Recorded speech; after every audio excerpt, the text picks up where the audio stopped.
मुगलों ने, विदेशी आक्रांताओं ने शास्त्रों को जला दिया है, तनों जनेऊओं को जलाते थे, लेकिन ब्राह्मण देखो उसने कंठस्थ कर लिया शास्त्रों को, पुनर्लेखन कर डाला उसका। ये शक्ति ब्राह्मण में है। ब्राह्मण आशीर्वाद भी देता है, ब्राह्मण श्राप भी देता है, और श्राप देखता है तो जो ब्राह्मण का अपमान करने वाला है वो एक चाणक्य चंद्रगुप्त मौर्य बनाकर उसका प्रतिशोध भी करता है। ब्राह्मण की शक्ति का वर्णन नहीं किया जा सकता, क्योंकि ब्राह्मण किसी का विरोधी है ही नहीं। मैंने कहा ये जाति नहीं, संस्कार का नाम ब्राह्मण है, श्रेष्ठ जीवन जीने की प्रवृत्ति का नाम ब्राह्मण है। मैं तो मोदी जी को बहुत धन्यवाद देता हूं, कहां से खोज लिया मोदी जी ने।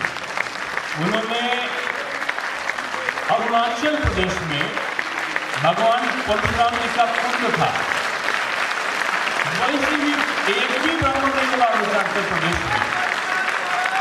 और उन्होंने, जानते हो आप, परशुराम कुंड का सौंदर्यीकरण के लिए, मैं अगर गलत नहीं तो हो सकता है कुछ पैसे का आगे पीछे हो सकता है, लगभग 30 या 40 करोड़ रुपया उस स्थली के सौंदर्यीकरण के लिए दिया था। और वहां पर अमित शाह जी ने जाकर उसका उद्घाटन कर डाला। कई जगह पर संस्कृत के पठन पाठन के हुए हैं। मैं सभी का साधुवाद देता हूं, चाहे जिस दल के लोगों ने काम किया हो, सब साधुवाद के पात्र हैं। वसुंधरा जी होती यहाँ पर मौजूद, तो मैं उनको साधुवाद देते हुए उनका बहुत सम्मान करता। उन्होंने यहाँ पर 450 करोड़ रुपया धर्म स्थानों के प्रगति के लिए दिया। और उन्होंने जो सबसे बड़ा काम किया, मैं शिलान्यास करने गया था इसलिए मैं जान रहा हूं, मैं 100 करोड़ की थी, वो भी बताने वाला था, आपने बोल दिया,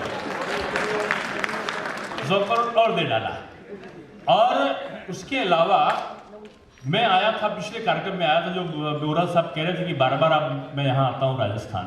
बोरा साहब, मैं पिछले बार जब आया था, ब्राह्मणवाद इस देश में मजबूत करने का काम पुष्यमित्र शुंग ने किया, जिसने सम्राट बृहदत्त मौर्य की हत्या की। और पुष्यमित्र शुंग ही राम है। राम नाम का कोई भी व्यक्ति दुनिया में, धरती पर कभी भी भौतिक रूप से जन्म नहीं लिया।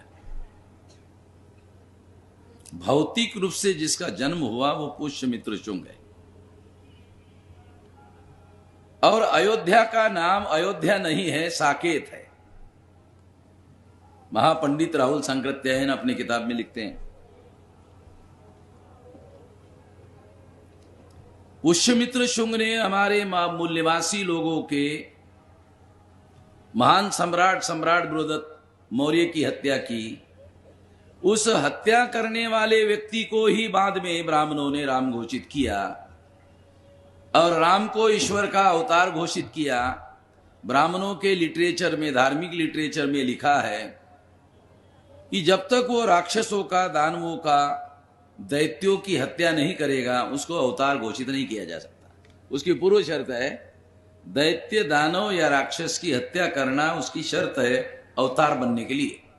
तो पहले तो पुष्यमित्र शुंग को राम बनाया, और फिर राम बनाकर उसको अवतार घोषित कर दिया। उसकी वजह, उसने सम्राट बृहदत्त मौर्य की हत्या की।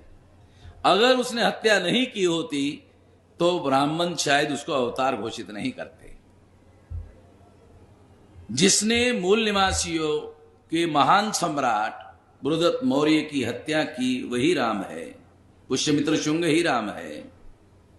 उस राम का मंदिर बनाने के लिए अब दिलीप कांबळे, उस कमेटी पर उनको लिया गया, और वो काम उनके पुरखों को मरवाया, उनके पुरखों की हत्या की, उसका ही मंदिर बनाने की जिम्मेदारी दिलीप कांबळे के ऊपर लगाई। और ऐसा लगता है कि दिलीप कांबळे को मंत्रिमंडल से निकालने के बाद उसके पास कोई काम धंधा है नहीं।